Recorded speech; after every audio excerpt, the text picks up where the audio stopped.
Hello student, good morning. જય સ્વામિનારાયણ.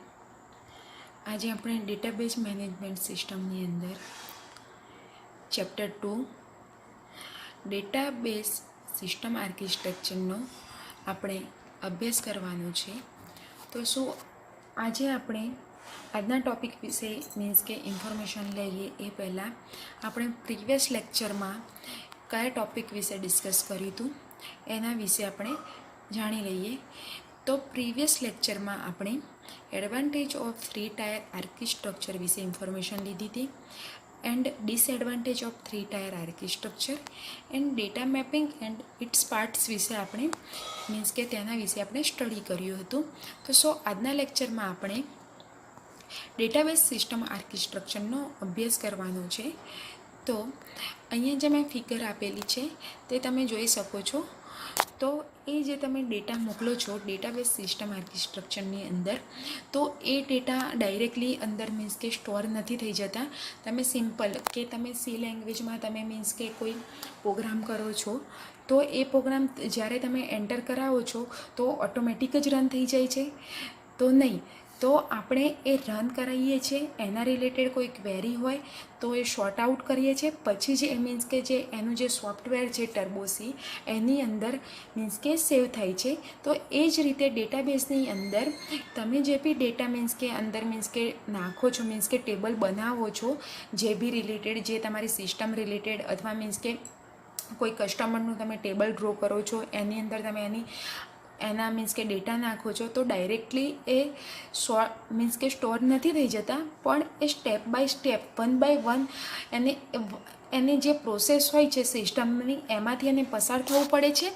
પછી જ મીન્સ કે જ્યારે તે સક્સેસ થાય છે ત્યારે એ લાસ્ટમાં મીન્સ કે ડેટાબેઝ એટલે કે ડિસ્ક સ્ટોરેજ હોય છે એની અંદર અલગ અલગ ફાઇલમાં તે સ્ટોર થાય છે. નેક્સ્ટ એના પછી આવી છે કમ્પોનન્ટ્સ ઓફ DBMS સ્ટ્રક્ચર. તો એની અંદર functional unit divide into 2 units, એટલે કે ફંક્શનલી રીતે એને 2 પાર્ટ્સમાં એટલે કે 2 યુનિટ્સમાં ડિવાઈડ કરવામાં આવેલા છે. તે છે query processor units and second છે સ્ટોરેજ મેનેજર યુનિટ્સ. તો ફર્સ્ટ ઓફ આપણે ભણીશું ધ ક્વેરી પ્રોસેસર. તો this transformation the user query into a series of low-level instructions. This read the online user query and translate it into an efficient series of operations in a form capable of being sent to the runtime data manager for execution. એટલે કે જે user છે તે ક્વેરીને લો લેવલે એટલે કે એને જેના તરફથી જે લો લેવલથી જે મીન્સ કે સૂચનાઓ મળે છે તેને ડાયરેક્ટ ટ્રાન્સફર કરવાનો, એટલે કે ક્વેરી તરીકે એની ઇન્સ્ટ્રક્શન કરવાનો, એટલે કે એ ક્વેરી વાંચે છે અને તેને મીન્સ કે તેમાં પરિવર્તન કરવાનું મીન્સ કે તેને કામ કરે છે. This read the online user query and translate into an efficient series of operations in a form capable of being sent to the runtime data manager for execution. એટલે કે યુઝર છે ઓનલાઈન તે એટલે કે જે યુઝર જે વપરાશકર્તાઓની જે ક્વેરી છે તે વાંચે છે અને તેને એક્ઝિક્યુશન માટે રન ટાઈમના જે ડેટા છે તેને મેનેજરને પોતાની રીતે તે મોકલે છે અને પોતાની રીતે તે એક્ઝિક્યુશન એટલે ડેટા મેનેજમેન્ટ દ્વારા એ તેને મીન્સ કે વર્ક કરે છે. Query processor unit deal with execution of DDL and DBML statement. એટલે કે DDL અને DBML સ્ટેટમેન્ટનું એક્ઝિક્યુશન કરવા માટે ક્વેરી પ્રોસેસર યુનિટ મદદ કરે છે. નેક્સ્ટ આવી છે કે એની અંદર ક્વેરી પ્રોસેસરની અંદર યુનિટ્સની અંદર કયા મીન્સ કે કમ્પોનન્ટ્સ વર્ક કરે છે. તો એની અંદર ફર્સ્ટ ઓફ ઓલ આવે છે DDL ઇન્ટરપ્રિટર. તો DDL interpreter the DDL statement and records the generated statement in the table contain metadata. એટલે કે DDL સ્ટેટમેન્ટની મદદથી મેટાડેટામાં આવેલા ટેબલને ઇન્ટરપ્રિટ કરવામાં તે હેલ્પ કરે છે. નેક્સ્ટ આવે છે DBML કમ્પાઇલર. તો which translate DBML statement in a query language into a evolution plan consists of level instruction that the query evolution engine understand. એટલે કે DBML ને ક્વેરી ઇવોલ્યુશન એન્જિન સમજી શકે તેવા લો લેવલ ઇન્સ્ટ્રક્શનમાં કન્વર્ટ કરે છે અને એપ્લિકેશન પ્રોગ્રામમાં આવેલા એમ્બેડેડ DBML સ્ટેટમેન્ટને નોર્મલ પ્રોસેસર કોલમાં બી તે કન્વર્ટ કરે છે. નેક્સ્ટ આવે છે ક્વેરી ઇવોલ્યુશન એન્જિન. તો which execute low level instruction generated by the DBML compiler. એટલે કે DBML કમ્પાઇલર દ્વારા જનરેટ થતા લો લેવલ ઇન્સ્ટ્રક્શનને એક્ઝિક્યુટ કરે છે. નેક્સ્ટ આવે છે સ્ટોરેજ મેનેજર યુનિટ્સ. તો સ્ટોરેજ મેનેજર યુનિટ્સ કઈ રીતે વર્ક કરે છે? તો a storage manager is a program module which is responsible for sorting, retrieving and updating data in the database. એટલે કે સ્ટોરેજ મેનેજર એક પ્રોગ્રામ મોડ્યુલ છે જે ડેટાબેઝમાં ડેટા સ્ટોર કરવા, રિટ્રાઇવિંગ અને અપડેટિંગ ડેટાને ડેટાબેઝમાં એની જવાબદારી તે નિભાવે છે. તો following are the components of the storage management: authorization and integrity manager. It tests the integrity constraint and check the authorization of user to access data.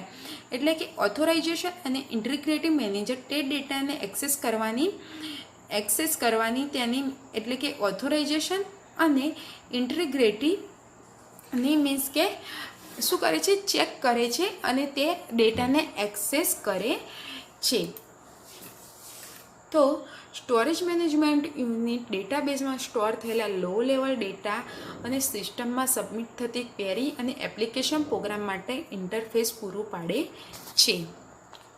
Next આવી છે સ્ટોરેજ મેનેજમેન્ટ કમ્પોનન્ટ્સ. એટલે સ્ટોરેજ મેનેજમેન્ટની કમ્પોનન્ટ્સની અંદર બી અલગથી means કે components છે જે database system આર્કિટેક્ચરની અંદર મીન્સ કે વર્ક કરે છે. તો ફર્સ્ટ ઓફ ઓલ આવશે authorisation and integrity manager. Second આવે છે ટ્રાન્ઝેક્શન મેનેજર. થર્ડ આવે છે ફાઇલ મેનેજર અને ફોર્થ આવે છે બફર મેનેજર. તો ફર્સ્ટ ઓફ ઓલ આપણે જોઈએ તો ઓથોરાઇઝેશન એન્ડ ઇન્ટિગ્રિટી મેનેજર. તો check the authority of user two access data. એટલે કે ડેટાને એક્સેસ કરવા માટે યુઝર પાસે રાઇટ છે કે નહીં તે ચેક કરે છે. નેક્સ્ટ આવે છે ઇન્ટિગ્રિટી મેનેજર. તો check for the satisfaction of the integrity constraint. એટલે કે ઇન્ટિગ્રિટી કન્સ્ટ્રેન્ટને તે ચેક કરે છે. એના પછી આવે છે ટ્રાન્ઝેક્શન મેનેજર. તો પ્રિસીવર ઓટોમિસિટી એન્ડ કંટ્રોલ કોન્કરન્સી. એટલે કે ઓટોમિસિટી પ્રિસીવ કરવામાં અને કન્કરન્સીને કંટ્રોલ કરવામાં તે હેલ્પ કરે છે. નેક્સ્ટ આવે છે ફાઇલ મેનેજર. તો which manage the allocation of space on disk storage. એટલે કે ડિસ્ક સ્ટોરેજમાંથી ડેટા ફેચ કરીને મેમરી સુધી તે પહોંચાડે છે. એટલે કે મેમરી સુધીને તે એલોકેશન કરવાનું તે વર્ક કરે છે. નેક્સ્ટ આવે છે buffer manager. Which is responsible for fetching data from disk storage into main memory of being use. એટલે કે ડિસ્ક સ્ટોરેજમાંથી ડેટા ફેચ કરીને મેમરી સીધી તે એલોકેશન એટલે કે પહોંચાડવાનું વર્ક કરે છે.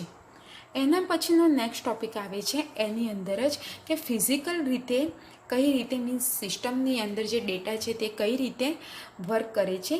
તો the storage the storage manager implement server data structure as part of the physical system implementation.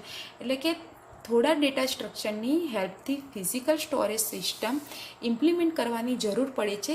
જેને માટે નીચેના મીન્સ કે આપણે અમુક ઇમ્પ્લિમેન્ટ્સ જોઈશું. તો ફર્સ્ટ ઓફ આવે છે ડેટા ફાઇલ. તો which storage the database itself. એટલે કે યુઝરનો ડેટા સ્ટોર કરવામાં હેલ્પ કરે છે. નેક્સ્ટ આવે છે data dictionary. We store metadata about the structure of the database, in particular the schema of the database. એટલે કે મેટાડેટા સ્ટોર કરવામાં હેલ્પ કરે છે અને દરેક પ્રકારના ઓપરેશન માટે તેનો યુઝ કરવામાં આવે છે. તેથી તેનો યુઝ આપણે મીન્સ કે ડેટા ડિક્શનરીનો યુઝ આપણે વારંવાર ડેટાબેઝની અંદર કરી શકીએ છીએ. નેક્સ્ટ આવે છે ઇન્ડીસ. તો which provide fast access two data item date hold particular value. એટલે કે ડેટા આઇટમ ફાસ્ટ એક્સેસ કરવા માટે તેનો યુઝ કરવામાં આવે છે. Statistical data. તો to store statistical information about the data in database. This information used by the query processor to select efficient way to execute a query. એટલે કે statistical information store કરવા માટે તે યુઝ થાય છે અને આ ઇન્ફોર્મેશનનો યુઝ ક્વેરી પ્રોસેસર ક્વેરીને કેવી રીતે એફિશિયન્ટ વે એક્ઝિક્યુટ કરી શકે છે તે માટે કરવામાં આવે છે. નેક્સ્ટ આવશે એક્ઝિક્યુશન સ્ટેપ ઓફ DBMS. એટલે કે when a user request to access the database following step are follow. એટલે કે જ્યારે યુઝર ડેટાબેઝમાંથી ડેટા એક્સેસ કરવા માટેની રિક્વેસ્ટ કરે છે ત્યારે મીન્સ કે અમુક સ્ટેપ મીન્સ કે ફોલો આપણે કરવા પડે છે. તો જોઈશું આપણે તે ટોટલ 5 સ્ટેપ છે જે આપણે ડેટાબેઝની અંદર ડેટા એન્ટર કરાવીએ છીએ ત્યારે આપણે ફોલો કરવા પડે છે. તો ફર્સ્ટ ઓફ ઓલ આવે છે user can request in from of query to access database either directly by using particular language such as SQL or by using some pre-developed application interface. એટલે કે યુઝર ડેટાબેઝમાંથી ડેટા એક્સેસ કરવા માટેની request direct SQLની હેલ્પથી અથવા તો pre-define એપ્લિકેશનની મદદથી કરી શકે છે.